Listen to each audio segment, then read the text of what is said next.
You know, credit where credit is due. Mitch McConnell just ripped into Tucker Carlson for being a shill for Putin, a shill for Russia. And, you know, we disagree with Mitch McConnell on a lot of issues, but one thing he has been consistent on is the importance of funding Ukraine, the importance of protecting an ally, a sovereign nation, from the threat that is Vladimir Putin. Because by upholding this global order, we set the precedent for other authoritarian leaders like Xi Jinping that you can't just invade your next door neighbor, grab their territory, and annex it, because we know that Xi Jinping is eyeing Taiwan and he's looking to see how the US responds to Russia's invasion of Ukraine. And if we set the precedent now that it's not okay to annex your next door neighbor, Xi Jinping will think twice. Make sure you leave a like on this video, comment a blue heart, and let's play this clip of Mitch McConnell. Here, but what took so long to get some of these other 8 Republicans persuaded to your position there? Was it the overall nature of this bill and what was lost in that time period for Ukraine? Well, that's a good question. You already know the answer. I think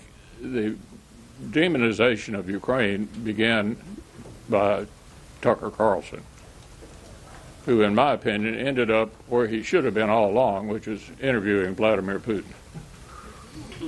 And so he had an enormous audience, which convinced a lot of rank-and-file Republicans that maybe this was a mistake.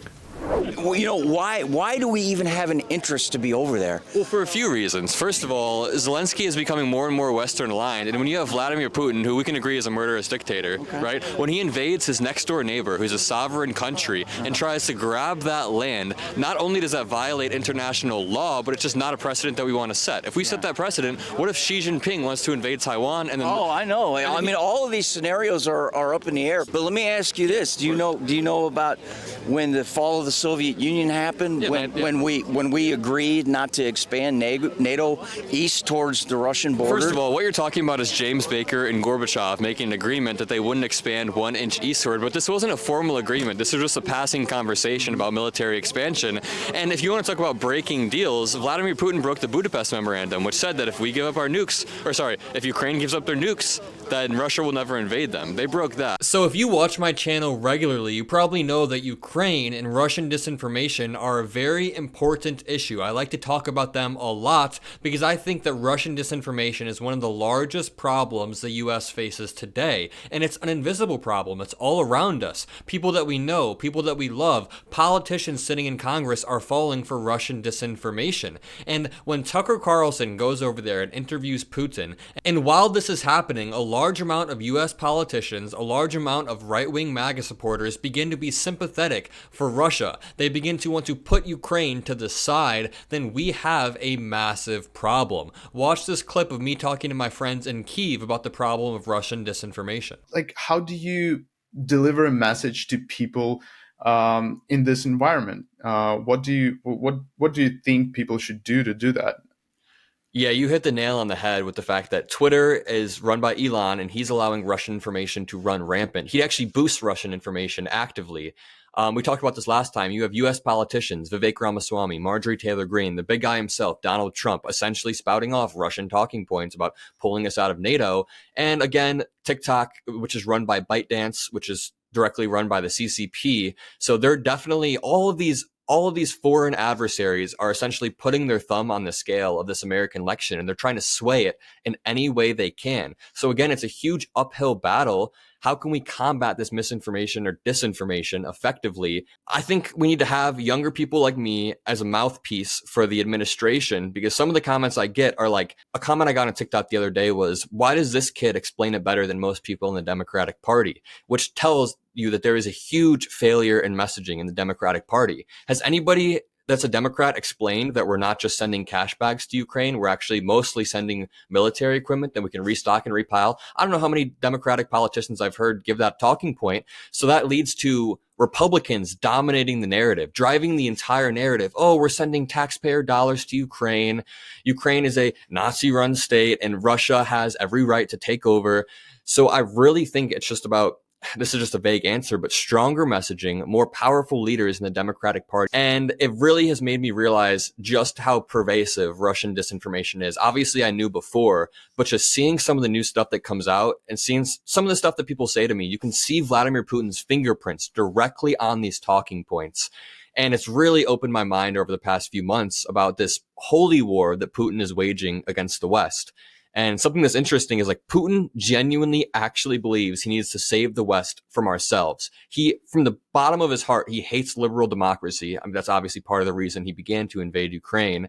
And having to defend this stuff to Americans that should be for democracy, is really scary, and it's making me so disillusioned. And his fingerprints are all over the way American Congress is working right now. It's so dysfunctional and so divided, and Vladimir Putin loves that. He loves that he was able to split the American people into different sides, and he wants to provoke the far left and the far right, or just the Republicans in general, in the same exact way, by spreading extreme anti-Semitism, by spreading misogyny, by spreading even Islamophobia. Any sort of hate he can spread in America to divide us helps him out. And I think that reflects in Congress, because Congress is essentially elected by the people, of course. So when Americans are divided 50-50, you'll see that reflected in Congress. Now Congress is divided 50-50, and we genuinely can't do anything.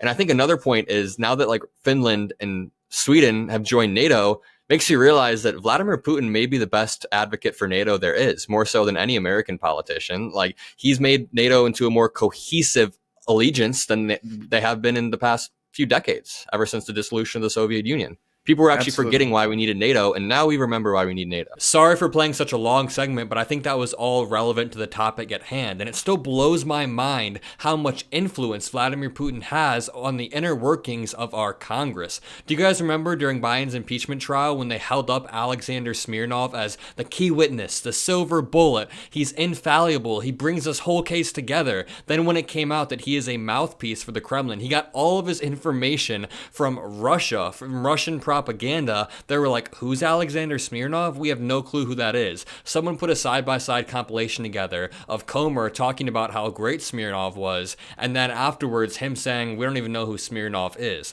Republicans are dishonest hacks. They are grifters. Not only is it costing Ukrainian lives, but it's weakening our democracy. It's eroding our norms, and we see democratic backsliding throughout our country and throughout the entire world. And what do you think about the funding of Ukraine? No, I don't think that should happen. Why not?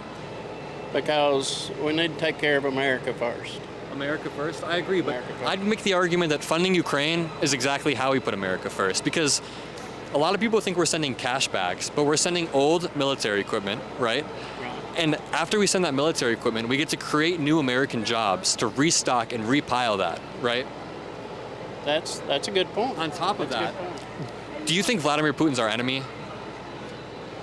Not really. Really? Why not? Because I think he's trying to run his own country. And he's not, I don't think he is a threat to America. It's okay that he's running his own country, but the problem is when he starts to invade other countries next to him. So we should protect sovereign countries. We should protect our allies, essentially, right? I agree. So that's like us trying to invade Canada. And that wouldn't be okay. Right. So to piece my argument together, we're creating new American jobs, and in the process, we get to protect an ally, a sovereign country, Ukraine, from, I think Vladimir Putin is a dictator. He's a threat. He's not a good guy. So I think we're protecting America's interests. I think this is exactly how we put America first, right? Can you see that point of view? That is a very good point. That's a good point. You've educated me a lot. I appreciate that. Awesome. And we're both coming from the same point of view of putting America first. Right. How can we put America first on the world stage? And sometimes it scares me when they say we put America first by letting Vladimir Putin do what he wants. That doesn't make sense. Right. And how old are you? 21. You're very wise for your age. Thank you. I've really appreciated talking to you.